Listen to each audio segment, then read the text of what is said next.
Hey guys, today we are going to talk about how do you pivot when your plans for your rental property epically fails like mine. So I'm going to go over how I got fined by the city of Santa Rosa for my short-term rentals, what changes occurred in the ordinances, and how I'm going to adjust my rental strategy so that I continue to cash flow on these properties. So if you want to hear about my pitfalls and my plan to dig my way out of it, stay tuned.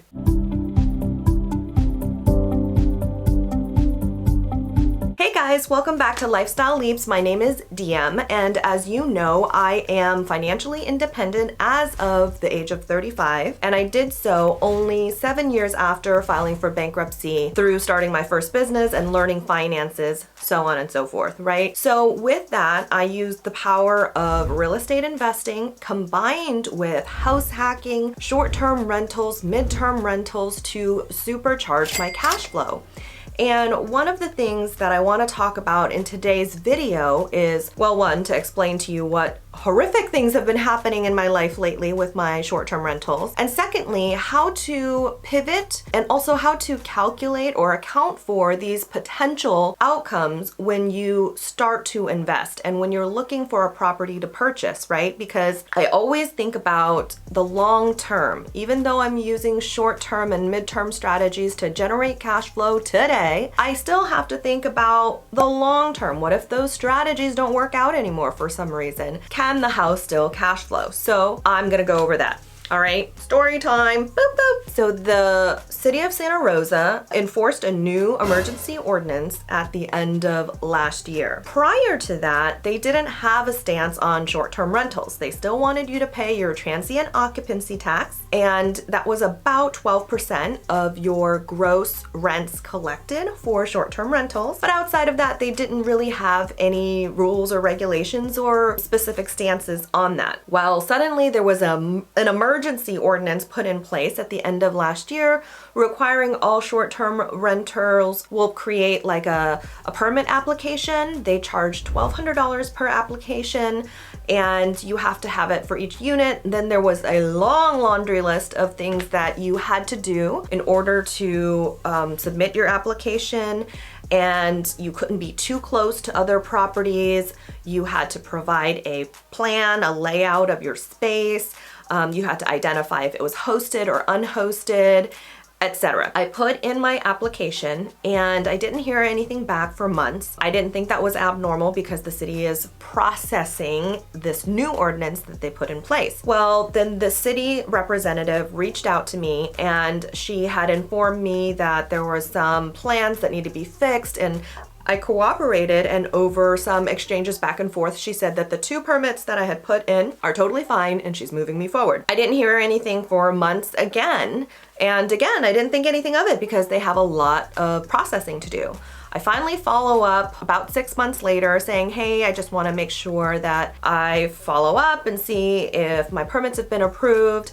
She then forwarded my email to someone else, and that person was like, oh, thanks for updating your plans.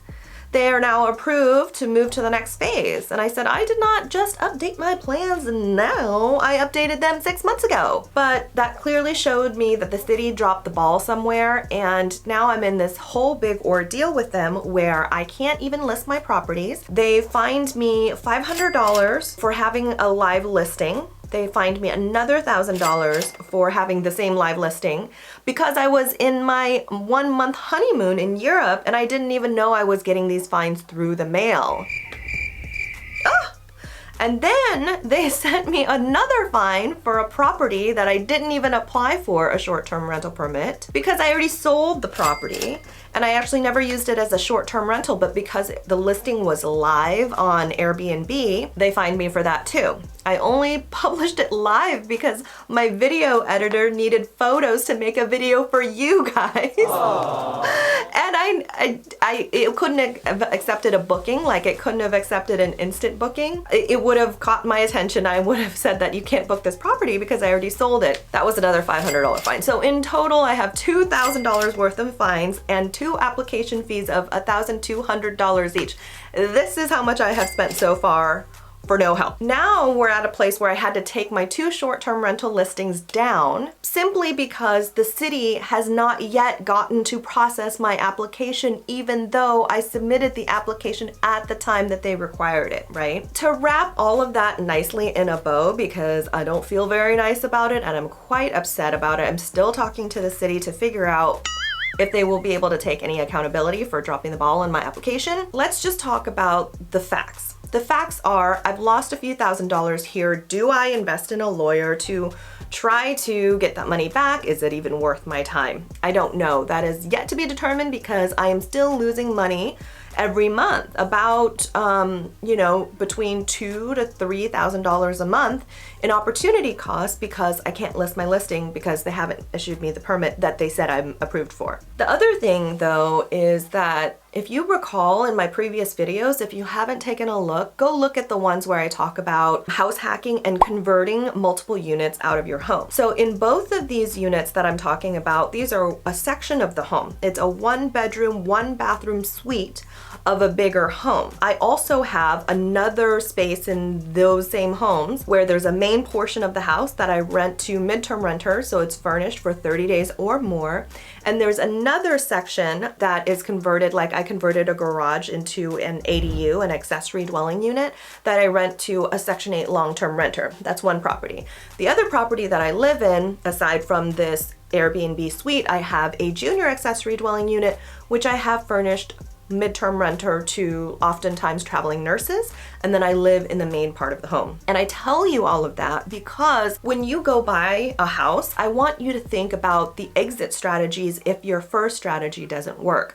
So for example, when I buy these houses, I'm always thinking about how do I split this one single family home into multiple income sources. But even before that step, I'm thinking about, can the rents for long-term renters on this house alone cover for the mortgage, right? Because if it's an investment property and I can't make all these other things happen, did I just dig myself into a hole that I can't climb out of? So let's talk about the house I actually live in. So the mortgage here is about $3,500 a month. So at $3,500 a month here, I live in the main part of the house. The junior accessory dwelling unit rents for about $2,300 to $2,500 a month. And the short-term rental suite that I have would make about $2,300 a month also. Normally my entire mortgage would be paid for. However, in this instance, it is not because I can't list my short-term rental, right? So I only have this supplement of the $2,300 to $2,500 a month currently while I'm figuring that out. That's okay because that's my primary residence. I do expect to pay money where I live. So then now let's look at the other investment property. The other investment property, we've got the accessory dwelling unit that I rent out on Section 8 for $1,700 a month. And then the main part of the house is a 1-bedroom, 1-bathroom with a big, beautiful kitchen and vaulted ceilings, living room, etc. That rents for about $3,000 a month. So my mortgage there is actually $3,000 a month, which represents just the main part of the house. So I'm already cash flowing $1,700 on that. And then my suite in the back, the Airbnb suite or by the night, I get about $2,500 on average a month, sometimes up to $3,000, right? So that property is cash flowing really well. But because I'm not able to list it as a short-term rental, I have someone in there currently for 30 days and I'm listing it at $1,600 to stay there for 30 days. It just is a suite. So it doesn't even have, it's like staying at a hotel for 30 days. I am not loving that, but it is still cash flowing very well, and the cash flow that is happening over there can be used to pay for my mortgage and rent where I live. So between the two properties, we are at least at even or making still some money and still being able to put a little bit of money away for vacancy and repairs like we usually do. But all of that to say that it is still working out because when I went into this, I did the math to ensure that even without the short-term rental opportunity, that the homes would still be paying for themselves at the very least, if not still cash flowing a reasonable amount of money, even if it's not as good as it was before, right? Now my next step is I'm going to buy another home sometime in the near future, in the next few months, for my husband and I to move into, and we will still continue our house hacking journey, buying a house that already has a accessory dwelling unit or creating a junior accessory dwelling unit in that space. But when we move out, we'll be able to rent the main portion of our house, and I will be, if I still am not approved for the permit by then, there would be a serious problem. But let's say I choose not to use it anyways, right? That's a bedroom and bathroom that I can then re-merge back with the main part of the house. So my portion of the house, the main part, is 3 bedroom, 1 bathroom. And so if I took back that other bedroom and bathroom, it would be a 4 bedroom, 2 bathroom, 2-story house with a 2-car garage and a big yard space with a spa. We have a hot tub in the back, right? That, at that point, I could rent it out for at least $4,500 a month. And remember, my mortgage here is about $3,500 a month. And so between that and the JADU that I already have, we will still be wonderfully cash flowing. So, you know, it is an obstacle, but it's not something that I can't get through because I already accounted for the possibilities when I went into it to begin with. And that is the mindset that you have to have when you go into real estate, is thinking about kind of like the worst case scenario and then using that as your basis before you have all these big grand plans for huge cash flow. And another point that I wanted to make about that is to not let these obstacles deter you, okay? Because crap happens, I was gonna say a bad word, crap happens all the time. Crap happens all the time. You could have, like one time I had a renter at my Airbnb and he left all his junk there. He was there for probably 5 days. This was a few years ago.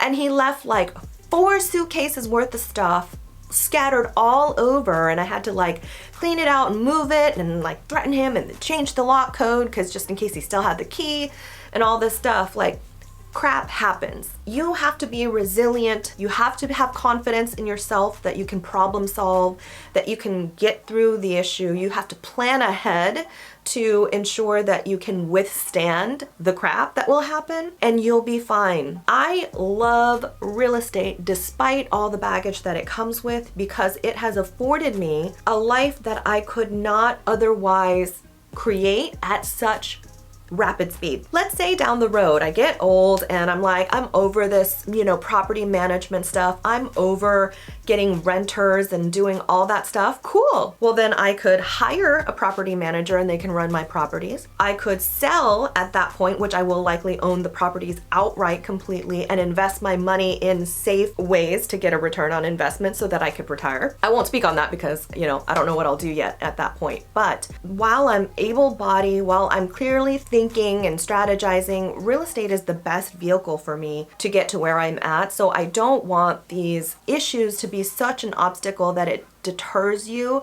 from what could be the best thing that's ever happened to you and your family. And with that, I'll say that I appreciate you being here. And if you haven't subscribed, please do so. And like and comment, and I will see you next week. Bye.